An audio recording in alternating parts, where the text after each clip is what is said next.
Hello. तो हमारी previous class में हम लोगों ने क्या पढ़े थे उसके बारे में थोड़े से नज़र डाले तो हम लोग एवरेज रेट ऑफ रिएक्शन देखा था, ठीक है ना। What is the average rate of reaction, just we consider.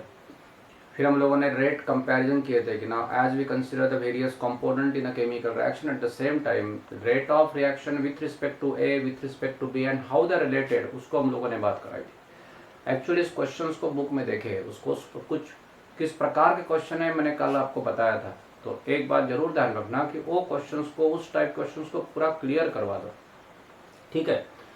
फिर हम लोगों ने क्या देखा था, जनरली हम लोगों ने रिलेशन रिएक्शंस कंसिडर करने के बाद फिर मैंने बताया था कि what is rate law, that is said to be a mathematical form which gives the relationship between rate of reaction and concentration for the reaction in which reactants are in solution form, where we consider the concentration. फिर concentration को consider करने के बाद फिर आप बोलोगे sir generally rate expression हम लोगों ने लिखा। फिर मैंने बताया था कि अगर आपकी रिएक्शन में generally reactants and product gaseous form में हो तो फिर कॉन्सेंट्रेशन नहीं, हम लोग क्या यूज करेंगे, we just use the term called as pressure form, ध्यान रखना है।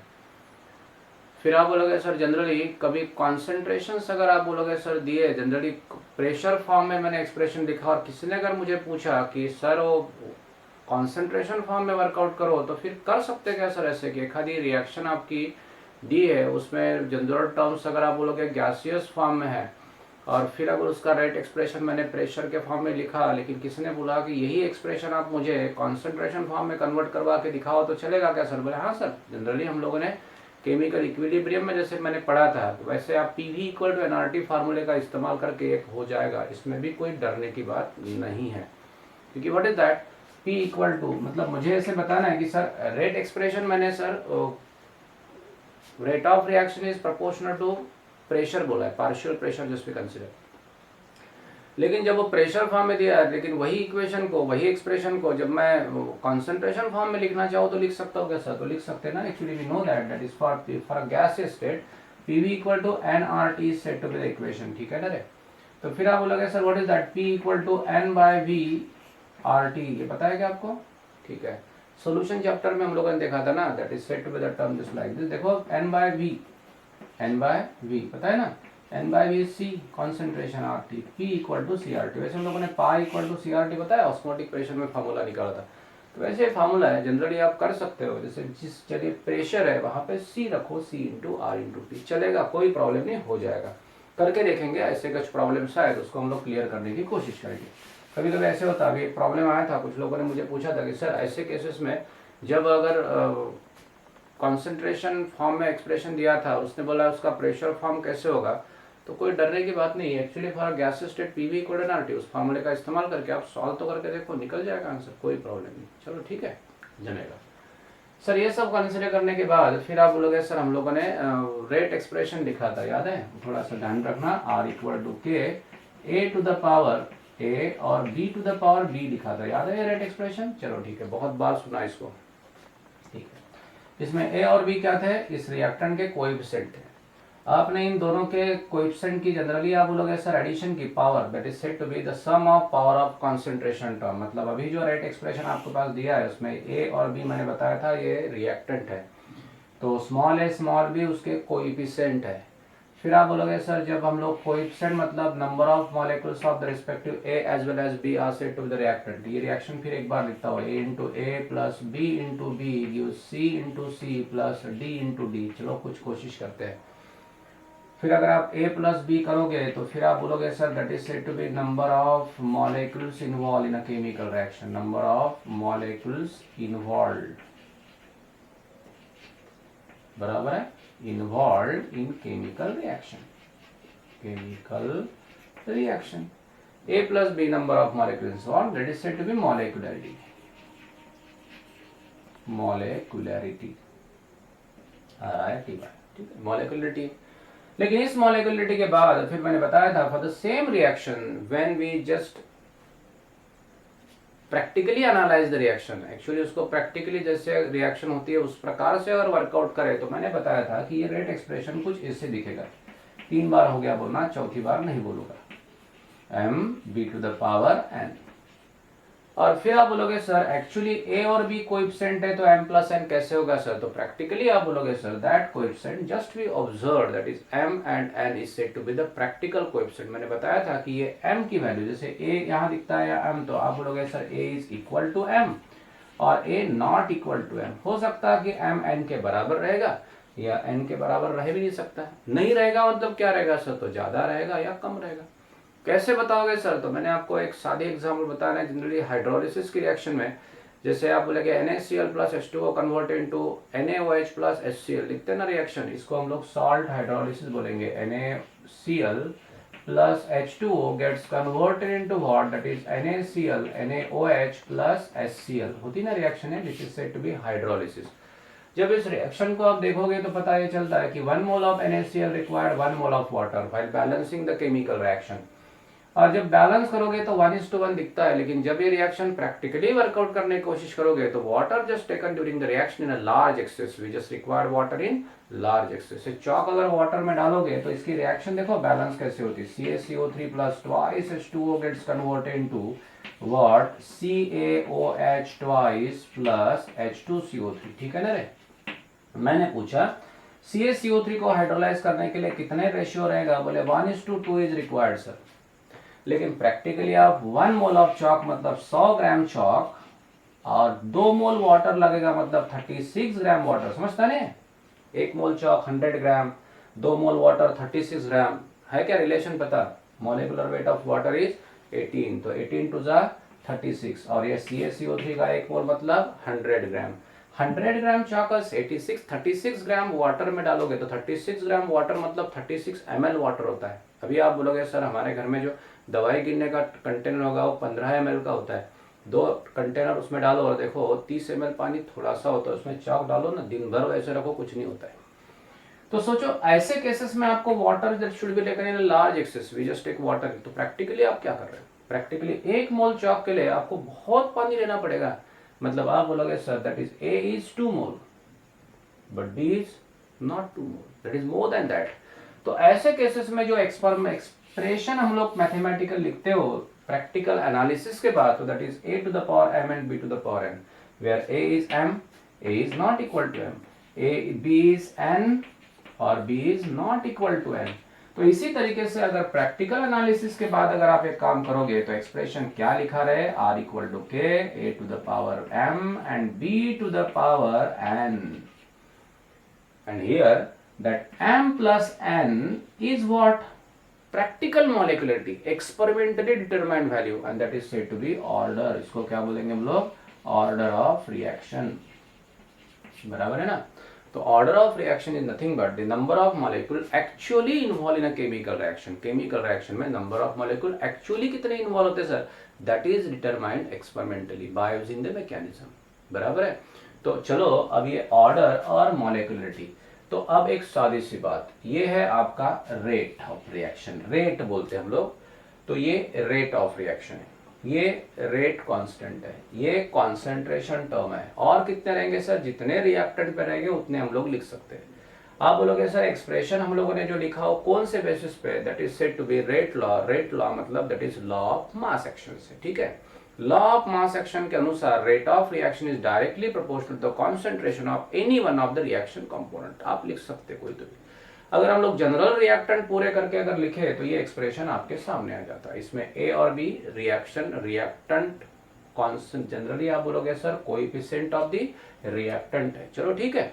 तो ये आपको एक्सप्रेशन मिला, लेकिन प्रैक्टिकल एनालिसिस के बाद समझो कि आपके सामने एक्सप्रेशन ये आता है। तो this is called as rate expression. क्या बोलोगे, रेट एक्सप्रेशन। थोड़ी सी बात ध्यान में रखना कि एक्चुअली आप बोलोगे सर जब ये टर्म्स को पढ़ेंगे तो रेट, रेट ये वर्ड रेट ऑफ रिएक्शन है, रेट ऑफ रिएक्शन है। उसके बाद आप बोलोगे सर के जो है जिसको मैं आर बोलता हूं वो रेट है, रेट ऑफ रिएक्शन है, मतलब ultimately what we can say DC upon DT है, change in concentration upon change in time, ठीक है। डीसी अपॉन डीटी मतलब कॉन्सेंट्रेशन चेंज, सी से concentration of that particular component upon DT. तो R है वही concentration change upon time change है, वही रेट है, वही रेट ऑफ रिएक्शन है। तो रेट एक्सप्रेशन मतलब ये एक्सप्रेशन है, this is called as rate expression. एक तो रेट एक्सप्रेशन ये होता है R equal to D A concentration upon D T, जो मैं बोलूँ ये भी रेट का एक्सप्रेशन है। एक्सप्रेशन तो समझते हैं ना, इक्वेशन एक्सप्रेशन में फर्क। तो ये आर रेट का एक्सप्रेशन है, मतलब अगर मैंने ऐसे इस तरीके से निकाला change in concentration upon change in time तो मुझे रेट मिलेगा, ठीक है। तो रेट एक्सप्रेशन, फिर ये एक रेट एक्सप्रेशन है। तो रेट एक्सप्रेस करने का ये भी एक तरीका है।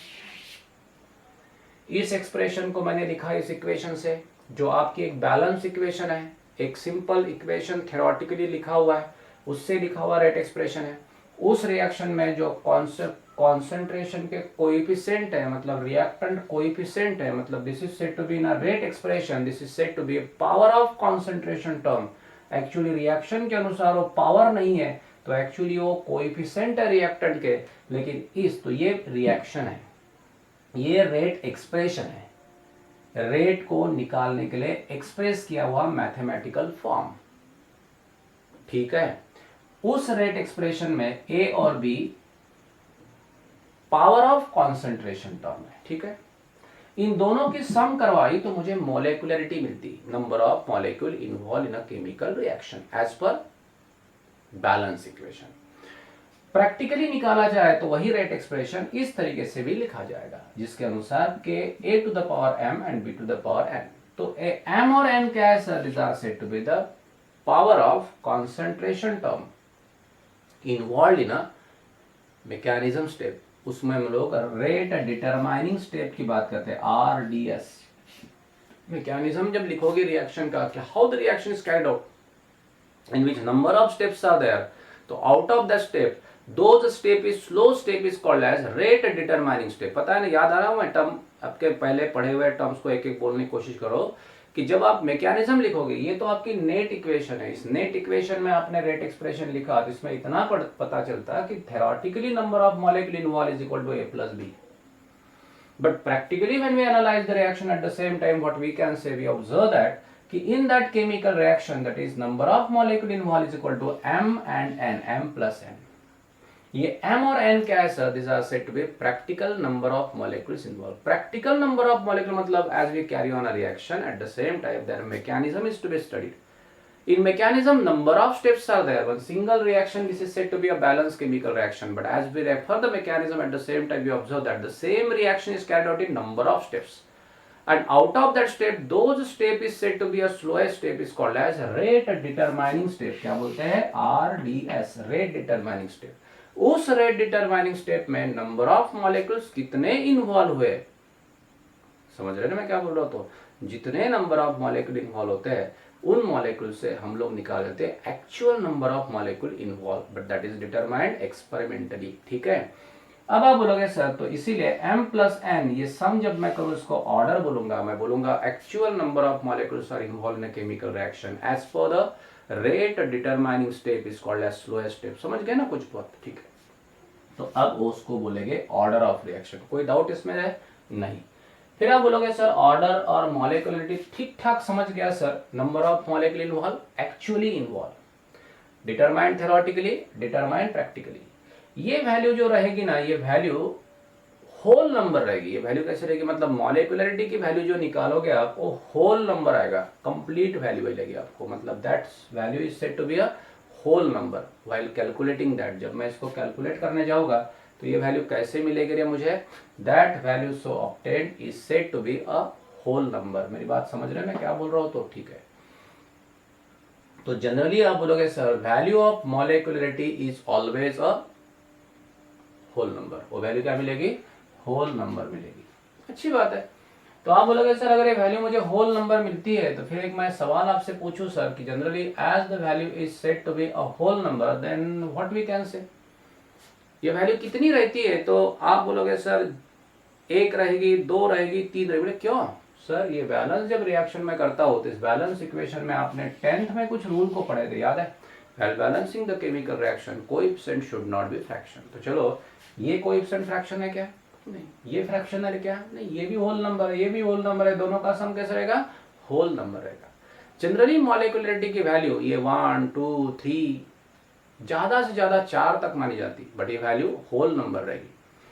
तो जब आप प्रैक्टिकल एनालिसिस करके जब इसी रिएक्शन का मैकेनिज्म लिखोगे और उसकी स्लोएस्ट स्टेप को देखोगे तो सोचो एक बात, देखो practically what we can say how many number of molecules are involved and that numbers are said to be 0, whole number, fraction, कुछ भी हो सकता है। मॉलिक्युलरिटी की वैल्यू 0 नहीं होगी। 0 का मतलब क्या बोलना चाहते हो सर? जब आप रिएक्शन को देखोगे तो पता चलेगा कि इस रिएक्शन में 2 रिएक्टेंट है। तो जब आप रेट एक्सप्रेशन लिखोगे थ्योरेटिकली आप इस इक्वेशन से तो आपको दोनों रिएक्टेंट दिखाई देंगे, लेकिन प्रैक्टिकली जब आप देखोगे तो आपको लगेगा कि सर उसमें से एक रिएक्टेंट डमी है। सर डमी मतलब एक्चुअली उसका कोई रोल ही नहीं सर। मतलब हम लोग बोलेंगे घर में हमारे जनरली दोनों लोग होते हैं, लेकिन आप बोलोगे सर दोनों लोगों की कंडीशन कैसी होती है? दोनों की स्ट्रेंथ होती है, दोनों इक्वल होते हैं। लेकिन जब आप बोलोगे सर ऐसे पता चलेगा कि है नहीं, काम ही नहीं करता सर, डमी, नेवर वर्क, क्या होगा? आप बोलोगे सर क्लास का वर्क चल रहा मतलब टीचर भी उतना ही इंपॉर्टेंट, स्टूडेंट भी उतना ही इंपॉर्टेंट है। मतलब जनरली क्या होगा, बोथ आर इफेक्टिव थेरोटिकली से। बराबर रिजल्ट लगे तो किसके किसके वजह से हुआ सर? तो बोले टीचर की वजह से, स्टूडेंट की वजह से। लेकिन कभी अगर आप उसका मैकेनिज्म देखोगे तो पता चलता है कि टीचर का कोई रोल ही नहीं सर उसमें, जो कुछ किया स्टूडेंट ने किया। कभी कभी स्टूडेंट ऐसे पास होता है कि जब स्टूडेंट पास हो जाता है तो फिर आप बोलोगे स्टूडेंट को पूछो क्वेश्चन कौन से थे वो भी उसको पता नहीं, पेपर कैसे था वो भी पता नहीं, लिखा क्या था वो भी पता नहीं। एक बार देखो जो कुछ हुआ वो सिर्फ टीचर से हुआ, टीचर ने जो कुछ करवा दिया कर दिया, लड़का पास हो गया। मैकेनिज्म अगर देखोगे तो ये बातें पता हो जाएगी। लेकिन आप जनरली मैकेनिज्म जनरली कभी कभी ऐसे होता है कि जहां तक आप बोलोगे सर ये जो कुछ आपको दिखता है सक्सेस किसका, तो आप बोलोगे सर ना तो टीचर है, आप बोलोगे दोनों का। यहाँ तो ऐसे होता है कि बात रिजल्ट में आपको ऐसे देखेगा कि यार टीचर भी काम का नहीं है, दूसरा भी जो स्टूडेंट है जिसको रिजल्ट मिला उसका भी रोल नहीं। एक बात देखो तीसरे ने कुछ तो भी करवा दिया, सेट टू बी कैटालिस्ट। मैं बोलता हूँ जब आप मैकेनिज्म देखोगे तो ये 4 आपको फ्लेवर्स दिखाई देंगे।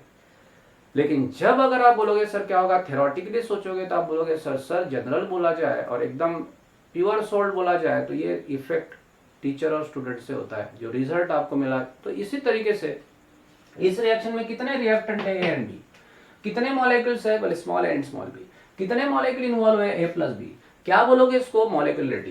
प्रैक्टिकली देखा तो क्या दिखता, M and N is said to be a coefficient. M और एन में आपको पता चलेगा कि एम की वैल्यू क्या है, बोले 0 भी रह सकती, नेवर इन्वॉल्व। आपको लगता है रिएक्टेंट में, रिएक्शन में 2 रिएक्टेंट दिखते हैं सर, लेकिन उसमें से ए तो डमी है, उसका कोई रोल ही नहीं सर। तो ऐसे केसेस जब आपको दिखते हैं, at the same time what we can say when we find out the value of m plus n at the same time, the value of m plus n may be 0, may be a whole number और may be a fractional value. क्या रहेगी, fractional. तो समझ गए ना, चलो आगे बात करते हैं। तो इसी तरीके से आप बोलोगे सर आप ऑर्डर और मॉलिक्युलरिटी को पहले समझो। तो फिर एक बार बता दें कि सर कोई पूछे मुझे कि सर आप ऑर्डर मॉलिक्युलरिटी बता ही रहे हो सर, तो एक सादे से बात बताओ, थोड़ा डिफरेंशिएट करवा सकते हैं आप ऑर्डर मॉलिक्युलरिटी के पॉइंट। तो मैंने आपको बताया था कि जनरली ऑर्डर मॉलिक्युलरिटी हम लोग शुरू किए थे, ऑर्डर मॉलिक्युलरिटी आप समझे उम्मीद करता हूँ। फिर आप बोलोगे डिफरेंस बिटवीन ऑर्डर एंड मॉलिक्युलरिटी बताओ। देखो मॉलिक्युलरिटी के पॉइंट्स में आपके सामने लिखो, सबसे पहला point total number of molecule taking part in reaction. Total number of molecule taking part in reaction, reaction में कितने मॉलिक्यूल इन्वॉल्व हो रहे हैं। ऑर्डर क्या होगा, total number of molecule actually involved in a chemical reaction which is determined experimentally। experimental determination के बाद कितना होगा, as we refer for the rate determining step।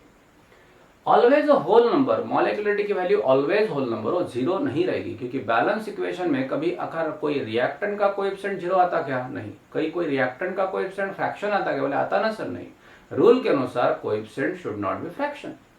तो बैलेंस केमिकल इक्वेशन जनरली हम लोग नेट इक्वेशन लिखते हैं, कोएफिशिएंट फ्रैक्शन नहीं होता। मतलब आने वाली सम जो रहेगी ना, एक बार देखो, that is always a whole number. But in case of order that value is either 0 whole number और फ्रैक्शन रहे। उसके बाद in any condition it can not be 0। आपकी मॉलिक्युलरिटी की वैल्यू कोई भी कंडीशंस में 0 नहीं हो सकती, लेकिन ऑर्डर 0 हो सकता है। Does not provide any inter what is that information about mechanism। आपको जनरली ये नेट इक्वेशन से लिखा हुआ डेटाबेस मॉलिक्युलरिटी होने की वजह से generally it not gives the information about molecularity. आपको इतना लगता है कि जनरली बस सिंपल सा जो दिखता है उसके अनुसार मैंने लिखा। क्लास में 40 बच्चे हैं तो एक बार देखो क्लास 40 स्टूडेंट का होगा, बराबर है। हॉस्पिटल में 50 पेशेंट भर्ती है तो आप बोलोगे सर 50 पेशेंट एक कंडीशन देखो वही है, एक ओपीडी में जाके देखो 50 कोरोना दिखते हैं, एक बार देखो कोरोना पेशेंट सोए हुए हैं तो अब लगे 50 लोगों को कोरोना हुआ है, लेकिन जब सबको जाके जगाओ बेटा तेरे को क्या हुआ, बोले ऐसे सोया हुआ। सोचो प्रैक्टिकल एनालिसिस जब करोगे तो आपको पता चलेगा कि हो सके 50 वहां पे है लेकिन 100 गांव भरे में हो सकते हैं। पता ऐसे चलेगा कि आप 50 यहां जो दिखते इसमें से एक भी कोरोना पेशेंट नहीं है, फैक्ट मैकेनिज्म से अनुसार। लेकिन यहां हम लोग बोलेंगे it does not provide that is molecularity, मतलब थ्योरेटिकली बात करोगे तो आप मैकेनिज्म पूछो मत, जो है सो है बस, सिंपल। इसको दिखता है बोलो इसको, ये 100 स्टूडेंट क्लास में दिखते हैं, ये स्टूडेंट है। लेकिन प्रैक्टिकली देखोगे जब उसका एनालिसिस करोगे तो पता चलेगा कि sir never, that value is totally different. इसलिए आप बोलोगे sir order gives information about mechanism. Theoretical concept, ये कंसेप्ट कैसा है, थ्योरेटिकल कंसेप्ट है, this concept is practical concept. उसके बाद does not change with change in temperature, temperature बदलने की वजह से मॉलिक्युलरिटी नहीं बदलेगी। आप जब रिएक्शन लिखोगे ना बोलेंगे सर देखो N2 plus thrice H2 gets converted into twice NH3, आप टेम्परेचर बढ़ाओ आखिरी रिएक्शन बैलेंस ही लिखोगे, चेंज इन टेम्परेचर, मॉलिक्यूल लिखोगे क्या 1 NH3 नहीं। लेकिन जब मैकेनिज्म लिखोगे तो बताओगे सर आप टेम्परेचर जिसमें बढ़ाओगे ना सर तो ये रिएक्शन कैसी है, exothermic reaction, it favour low temperature. आप टेम्परेचर बढ़ाओगे अमोनिया मॉलिक्यूल क्या होगा, फॉर्मेशन कम होगा सर, नाइट्रोजन हाइड्रोजन जनरली क्या होंगे, एक्टिवेट हो जाएंगे, बहुत दूर दूर जाएंगे, दे नेवर एसोसिएट। तो टेम्परेचर बदलने से आप बोलोगे सर क्या होगा, एक्टिवेशन बढ़ेगा कि कम होगा, ये तो आपको प्रैक्टिकल एनालिसिस करना पड़ेगा। मतलब मॉलिक्युलरिटी की value, what we can say the value of molecularity that is generally does not change with temperature. तो अभी आप बोलोगे सर आपने ऐसे पॉइंट बताया, जनरली आपने क्लास एक्सप्लेन किया और बता दिया, लेकिन मुझे ऑब्जेक्टिव पॉइंट बताओ सर, अभी हम लोग कैसे करेंगे। तो रेट एक्सप्रेशन लिखो। रेट एक्सप्रेशन किसको बोलते हैं, दो प्रकार के रेट एक्सप्रेशन, जैसे कि हम लोगों ने लिखा R इक्वल टू के N2 concentration power 1 H2 concentration power 3, ये रेट एक्सप्रेशन। इस रिएक्शन का रेट निकालना है तो आप लिखोगे R equal to minus D N2 concentration upon dt, ठीक है, ये रेट एक्सप्रेशन। रेट लॉ से लिखे हुए रेट एक्सप्रेशन कौन से है, तो ये रेट लॉ से लिखा हुआ एक्सप्रेशन, ठीक है। ये हमारे डेफिनेशन से लिखा हुआ रेट एक्सप्रेशन। पहले रेट एक्सप्रेशन समझो क्या है। तो अब इस रेट एक्सप्रेशन के बाद फिर आप बोलोगे सर मॉलिक्युलरिटी और ऑर्डर में अगर आपको क्वेश्चन ऐसे पूछा which is wrong term about molecularity, which is right term about molecularity, which is the correct definition of molecularity. कभी कभी ऐसे होता है कि order of reaction is wrong from the following, बोले sir 0 1 half 3/4 which is wrong molecularity, बोले 0 none of this. Sir सभी हो सकती है सर, कोई रिएक्शन तो मेरे पास दी नहीं, उसने बोला रॉन्ग कौन है, तो रॉन्ग कैसे पहचाने सर, 0 1 हाफ 3/4 सभी चलता सर। बोले रॉन्ग ऑर्डर क्या होगा, चलो अभी ये क्वेश्चन किसके लिए पूछा, रॉन्ग मॉलिक्युलरिटी, रॉन्ग मॉलिक्युलरिटी। अब देखो ये क्वेश्चन मॉलिक्युलरिटी के लिए गलत कौन है, आप बोलोगे सर ये भी गलत है, फ्रैक्शन है, ये भी गलत है, फ्रैक्शन है, ये होल नंबर है, सही है, ये भी गलत है sir. Wrong for molecularity about molecularity that is ABC, ये बराबर है, ये मॉलिक्युलरिटी करेक्ट है, लेकिन रॉन्ग तीनों है। अब ऑर्डर के लिए आप बोलोगे सर रॉन्ग कौन है, ये सवाल, विच is wrong order from the following, इसमें से कौन सा ऑर्डर रॉन्ग है, बोले 1 चलता है, 1/2 चलता है, 3/4 चलता है, 0 भी चलता है, मतलब विच इज रॉन्ग, बोले सर कोई रॉन्ग नहीं सर, ऑर्डर की वैल्यू सबके लिए आप बोलोगे सर सभी वैल्यूज ऑर्डर के लिए सर, मेरी बात समझ रहे ना। तो जनरली आप बोलोगे सर यहां तक पूछा रॉन्ग मॉलिक्युलरिटी, बोले 3 रॉन्ग है, राइट एक रॉन्ग ऑर्डर, बोले सर चारों के चारों सही है सर, नन ऑफ दिस लिख सकता हूं मैं, क्लियर ना। तो ऑर्डर 0 हो सकता है, फ्रैक्शनल हो सकता है, होल नंबर, या आप बोलोगे सर इन चारों पॉइंट्स को लिख दिया और उसने पूछा कि इसमें से आप पहचानो, जनरली आप बोलोगे सर क्या होगा कि that is set which is the wrong term about molecularity, right term about molecularity, molecularity wrong term कौन से, राइट टर्म कौन से, तो थोड़े से क्लियर करें। तो डिफरेंस क्लियर, डिफरेंस आप बहुत अच्छे से वर्कआउट करो, फिर आप बोलोगे सर मॉलिक्युलरिटी। अब एक बात ध्यान रखें, हम लोगों ने ये मॉलिक्युलरिटी और ऑर्डर अगर हम लोगों ने देखा तो इस मॉलिक्युलरिटी ऑर्डर के अनुसार मैंने टाइप को बोला था, तो टाइप कैसे लिखोगे, तो आप बोलोगे सर मॉलिक्युलरिटी के बेसिस पे आपके रिएक्शन के टाइप हो गए यूनिमॉलिक्यूलर,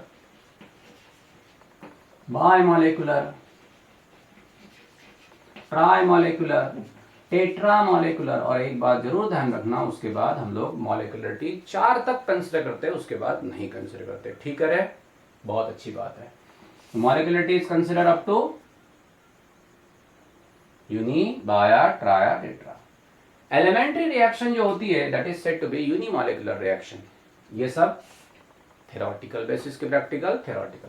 ऑर्डर के अनुसार अगर हम लोग कंसिडर करें तो order zero order reaction, first order reaction, second order reaction, third order reaction, half order reaction, 1/4 that is called as half order reaction, 1/4 order reaction, 3/4 order reaction, कुछ भी हो सकता है। वो फ्रैक्शन भी होगी, होल नंबर भी होगी, तो जीरो भी हो सकती है।